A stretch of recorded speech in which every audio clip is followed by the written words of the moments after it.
Hello there, fellow summoners. Mad Dog HT here, and this is late. This is like 2 weeks after the season ended, but we're going to the last war of Unstoppable Armor, and we're shooting for a top 10 spot. We're going up against BLAAK, and both us were in the top 10, and we're pretty much guaranteed the top 10 unless we died like a ton of times. So let's get into this map. BLAAK, you can see last season we played them and we lost. But you see last season they were Platinum 2 because they got docked because somebody cheated. Now they didn't get docked this season, just a little preview of the leaderboard. But yeah, we wanted to win this war, even though we didn't need to win it. We really wanted to win and kind of get a better slot in Masters, even though the rewards would basically be the same. We always want to go out fighting and doing our best. So the bans were Ghost, Hercules, and Quake, pretty standard. I'm going up path 2 in section 1. This is a pretty normal path for me. We're going to use Thing. So I have 6 fights this war, and I have 2 fights with each of my champs, which is kind of cool.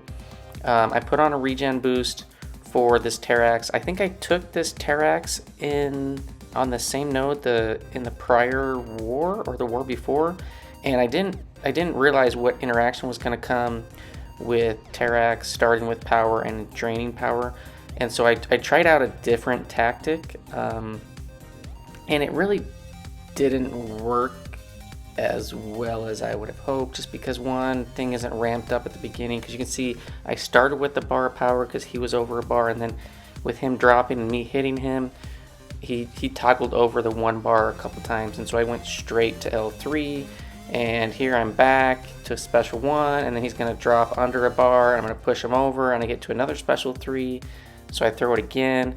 And after I did this like the second time, I was like, yeah, it's okay, but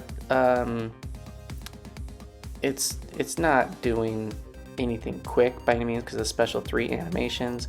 But you know, you can see that I don't really have to worry about the rock stacks all that much because the Furies aren't building up. I do have the regen boost on, helping to offset some of the damage, and so I just decided to stop throwing the special 3s and then just go full Thing style and just work with protection, and it worked fine. I could have thrown a special 3 like after this combo, but then again he's got a bunch of those Furies, so I just wanted to keep the protection up and then just hammer away. I think I might finish with a special 3. Yeah, there we go.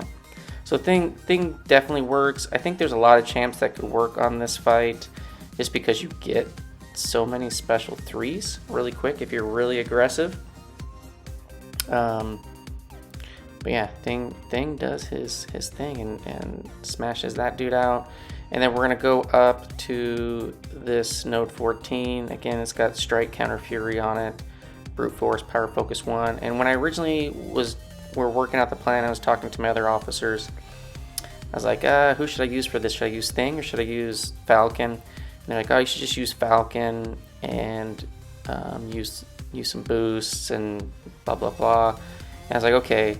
And after thinking about it, like I was like, no, I'm just gonna use Thing. I'm just gonna build up the Furies,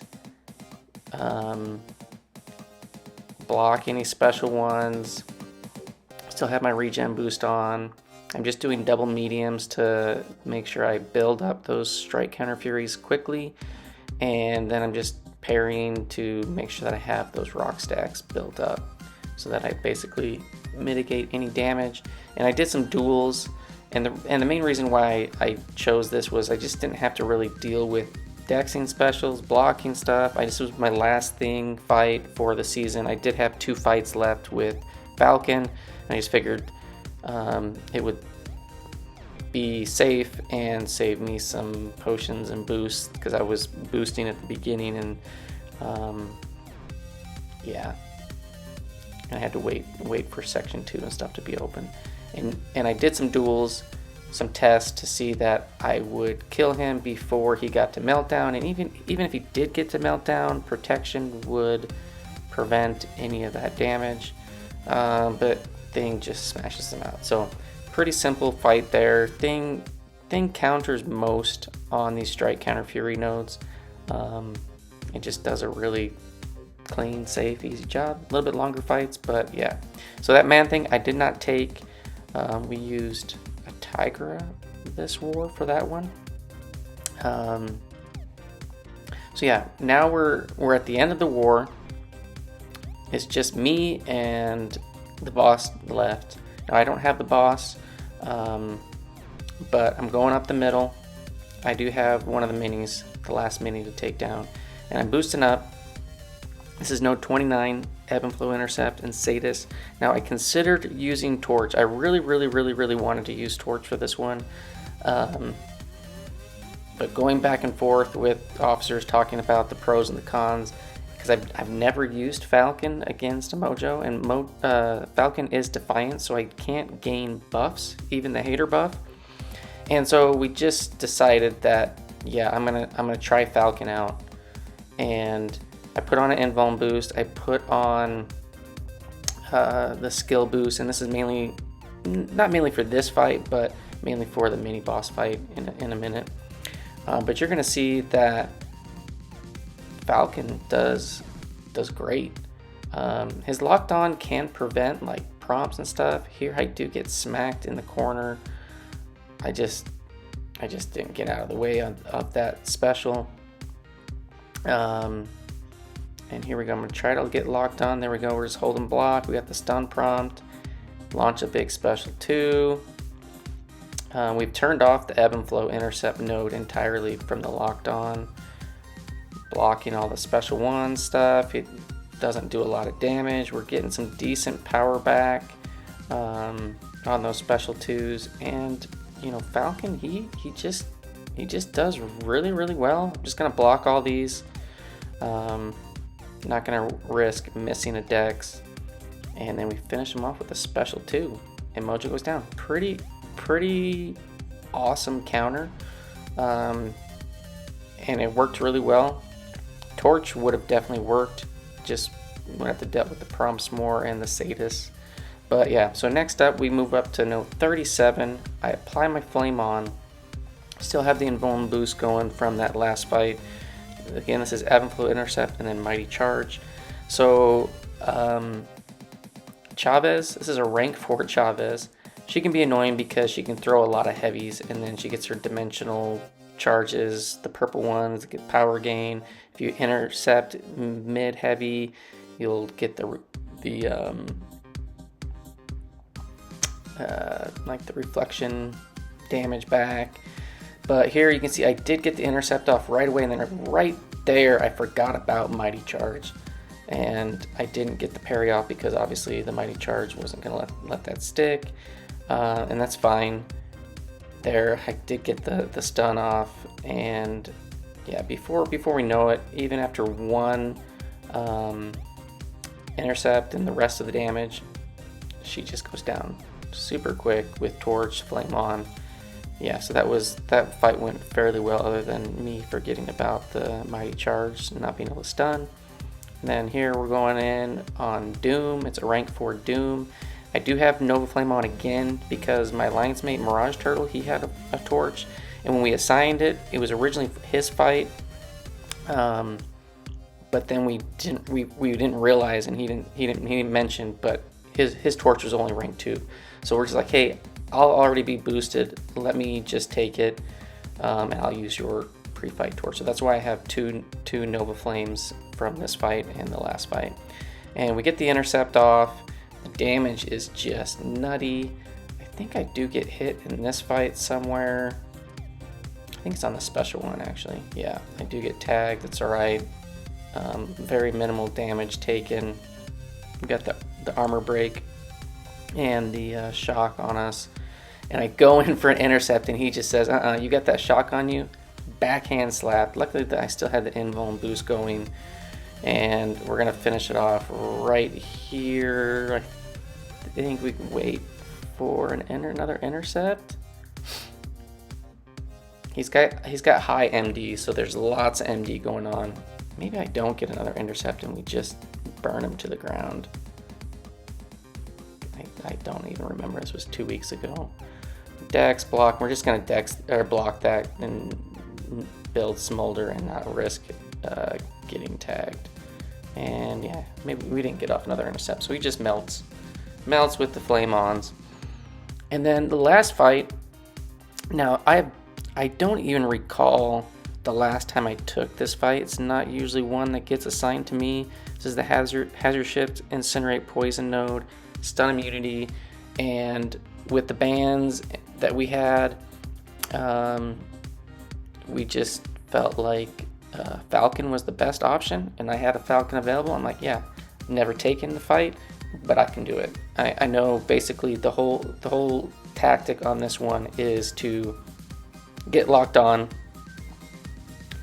smash him when he's locked on, and when the locked on runs off, don't hit, just block. Don't even hit into the block, because you're going to activate the armor ups, which then can activate the unstoppable armor, and it could just get messy. And I do need to be mindful of the unstoppable armor timer, because the lockdown will not prevent the armor up from coming. It will activate, and then he has a chance to go unstoppable.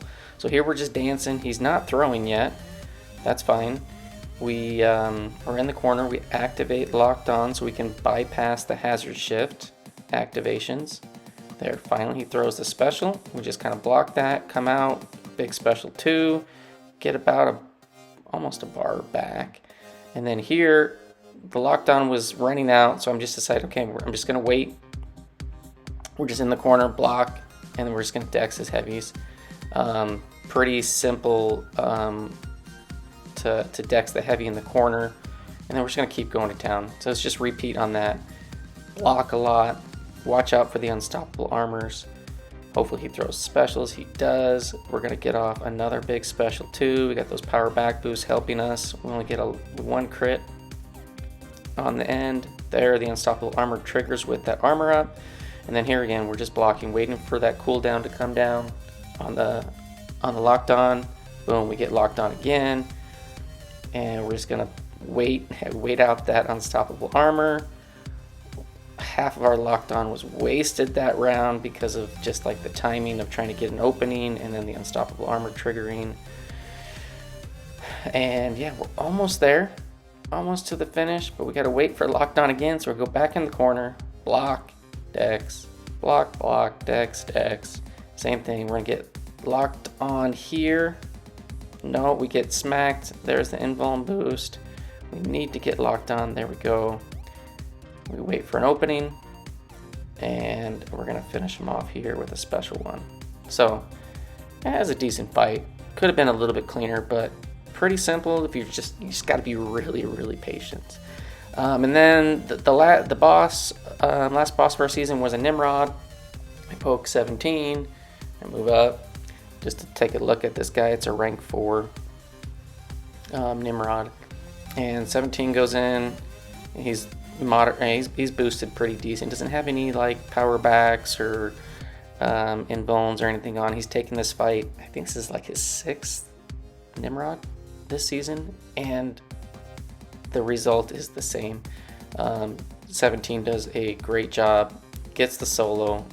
Basically keeps the neutralize up to prevent the armor ups from the global, and it's aggressive. He counters the special 1 with a heavy miss, and yeah, does a great job. So the one cool thing about our battle group was we were able to solo all the bosses for season 33, which is pretty cool. Maybe it's probably a pretty standard thing to happen. The bosses should have one of the best counters and everything like that, but there are slip ups. But yeah, 17, he did a great job. He soloed 7 of our bosses, and I think most of them were Nimrod. I think there's 6. There's 6 Nimrods and then one thing with Tigra. I got assigned 3 bosses, soloed them, and then we had a solo by Jay Goody and then one by Demps. So yeah, it's pretty proud of that. Obviously we did have slip ups elsewhere on the map, but it was nice that we were able to cleanly take out the bosses and get all the attack bonus there across the whole entire season. And yeah, Tigra, man, she is pretty awesome, especially in the right hands. It's just beautiful play here with countering. One of these days I will get my Tigra awakened and ranked up, and I will try to master her. But our battle group, we did end up dying 3 times. We had 2 early deaths, which really hurt us. They died once, and we lost. It was a super close war. We lost 5-6, so that was unfortunate. We were trying for the win. We did not get it. Good job to BLAAC Mamas. It was a really tough, close war. They were basically trying to do the same thing. We both were locked in top 10 rewards. But yeah, so here's the stats for this war against BLAAC. 6 fights, 6 kills, no deaths. 74 fights in the season, 74 kills, and 2 deaths. So we did drop 3 spots. We did finish Masters top 10, number 10, which is pretty cool. 7-5 on the season. And yeah, we're pretty happy with that. Here's the item use. Pretty minimal for this war. It was cool because I was able to get 2 fights for each of my champs, which really helps in the potion cost, especially if you don't mess up. And Vulns obviously helped with that. And then you can see the totals down there. I mean, there's a lot of boosts, a handful of units for mastery switches. And then here I did tally up all of the stuff. This is Campo's calculator. You should go check out his channel. I'll have a link down in there.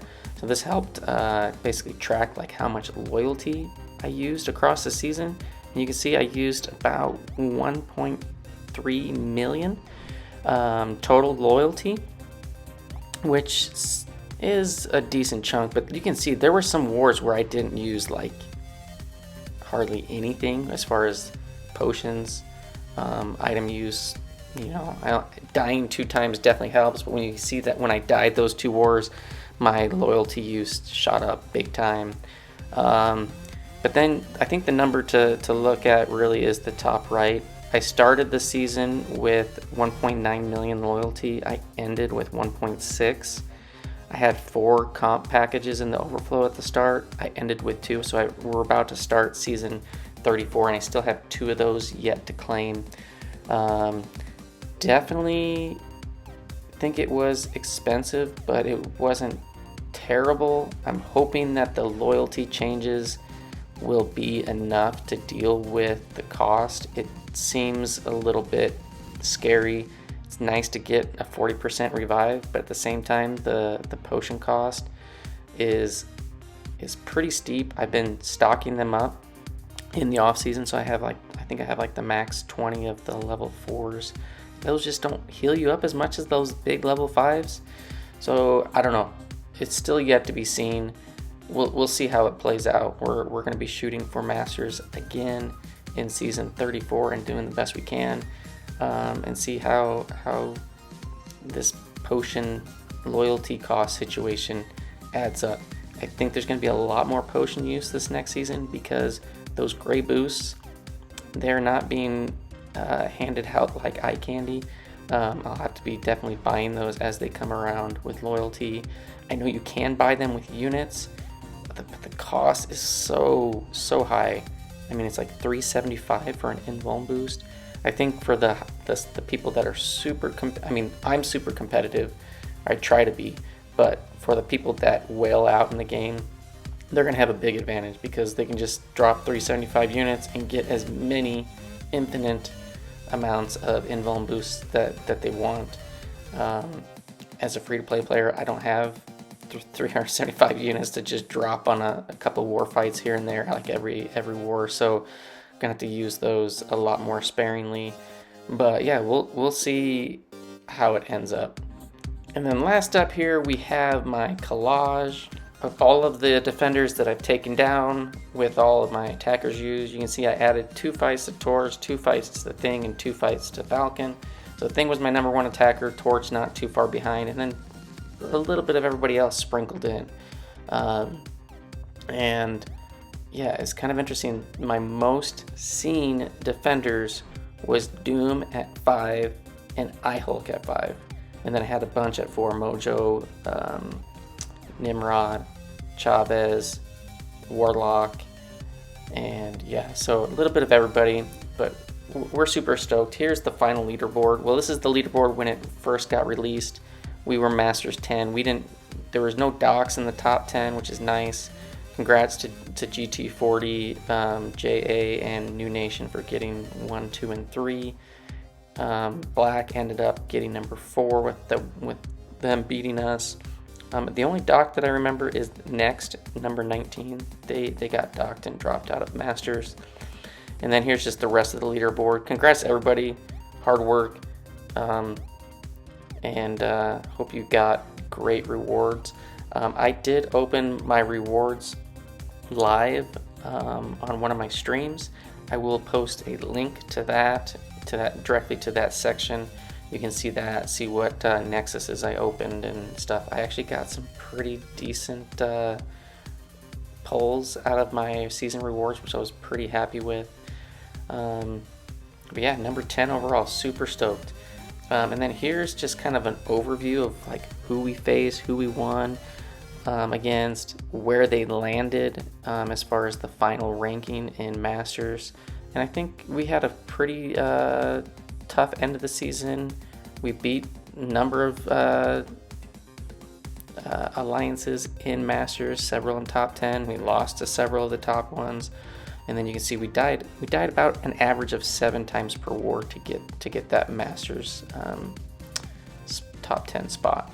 And then last up, just got a couple of fights that I wanted to show and share, just because they're fights that either I haven't taken or just interesting matchups. So this first one is just Node 15. This is on Path 3. It's got the Power Focus 2, Hurt Locker, Ionized Armor. Every time the opponent throws a special, they're going to get an armor up. And this is 17 going in with his Nick Fury. And Purgatory, she is not bleed immune, so you can do a ton of damage with those light enders. And I'm not even certain, maybe he ends with a special too, but those bleeds just do a lot of work. No, there is the special too. And the Power Focus 2 makes it so it's really difficult for the defender to get to special 3, which is nice. And Nick Fury just bleeds him. Now don't blink on this one. This one is Node 35 on the right side, first fight on Path 9 with the Shock and Bleed Hazard Shift in Section 2. Now the one interesting thing is it has one eye open, but I didn't see the one eye open timer show up. I don't know if that was like a bug, but we did have a white mags on this, which allows you to parry, and Demps just destroys that with Tigra. He had an Odin shock on to prevent the shock damage. And the last one, this is a really cool fight. We were debating who to use on this, and we sent Werewrym to this Note 26. This is the Window of Opportunity Stun, Defective Defense, Heal Block Passive, and Blood in the Water. This is a rank 3 Sasquatch, and it's going up against a rank 3 SpGwen.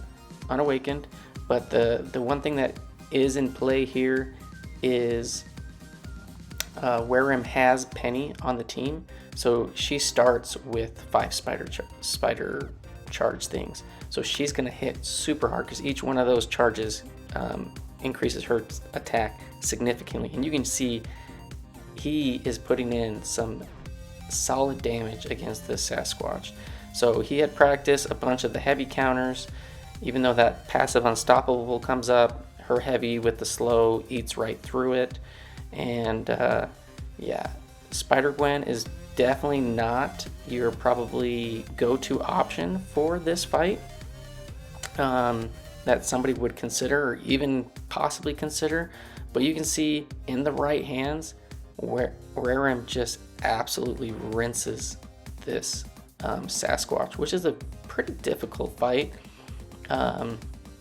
It's one of the hardest fights on the map, this Note 26, because it can be very punishing.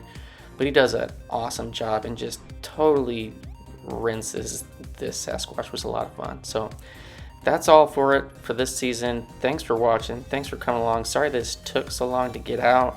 I hope you enjoyed, and I'll be seeing you in season 34. Peace.